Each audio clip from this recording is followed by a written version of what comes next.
Hello, hello! Good day sa ating lahat. Andito ulit si Solo Strider. So, wala tayong magawa ngayon kasi walang kuryente.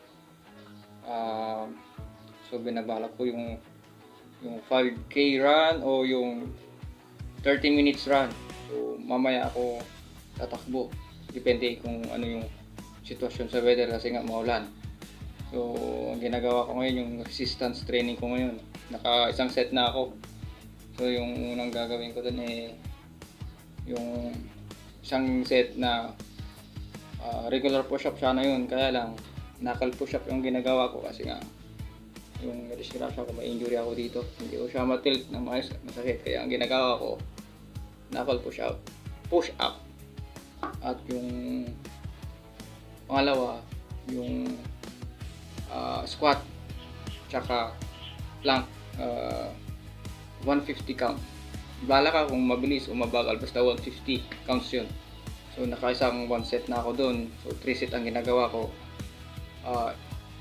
So naka halos 5 months na ako ng resistance training simula nung nag-diet ako. So medyo okay yung condition ko. Kaya tinatry kong tumakbo para isang challenge sa akin yun kung kaya ko bang tumakbo ba ng yung 5K kilometer, i-unlock ko yun. Kung yun nga, nung nakaraan tumakbo ako na 4.53 kilometers. So i-unlock ko yung 5K kilometer kung kaya pa ng binti ko. Basta yung goal ko makapagtakbo ako ng diretso na 30 minutes. So naka 1 set na ako, pangalawang set ko na to. So okay, ito na, second set na tayo ng ating resistance training. So knuckle push up tayo, 30 repetition. Okay.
Last 5.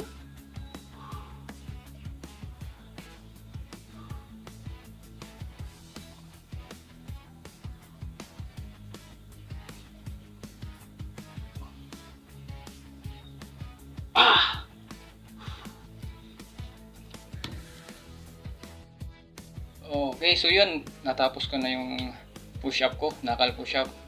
So 30 repetition yun. Hindi man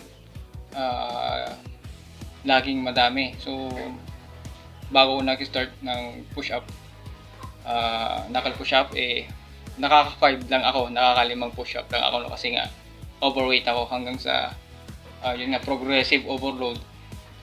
Kung kaya mo nang maging mas marami sa 5, kunyari nung una ko 5, ginagawa ko siyang 6, 7 kasi nga overweight ako, mabigat ako, hindi ko kaya yung madaming repetition. So nagsimula ako sa 5 na knuckle push up hanggang ito 30 na repetition. So ito na yung nakakaya ko.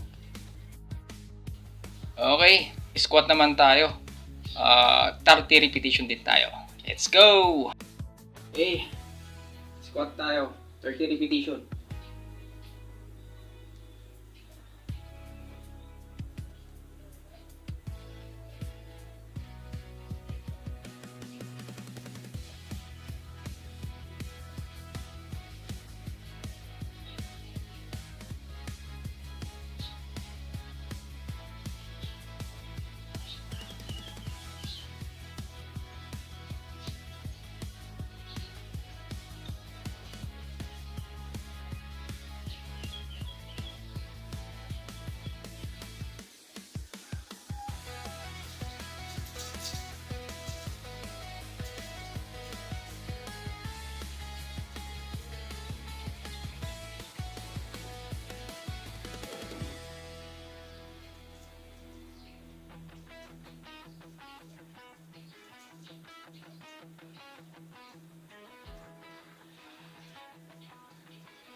Okay.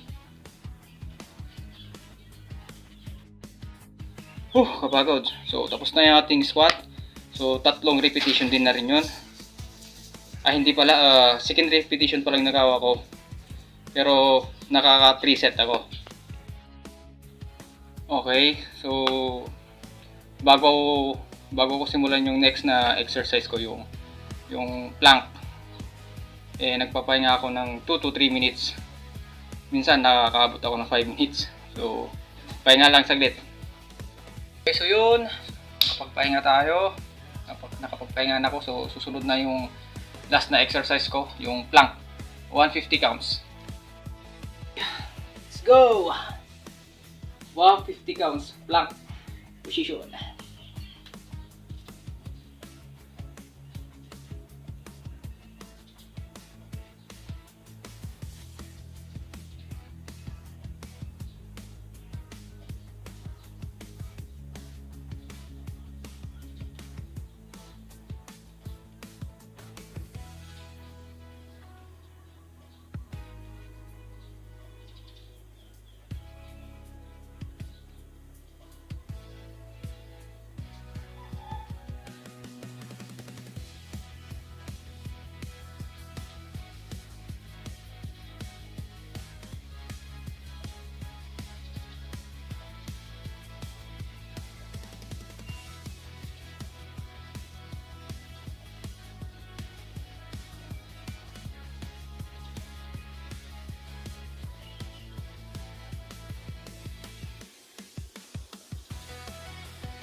Okay, 150 counts na yun.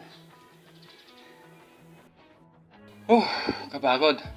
So, 3 set din yun ng plank position. So, ako nasa 150 counts na ako yung ginagawa ko. Nagsimula din ako dun sa 60 counts lang na plank.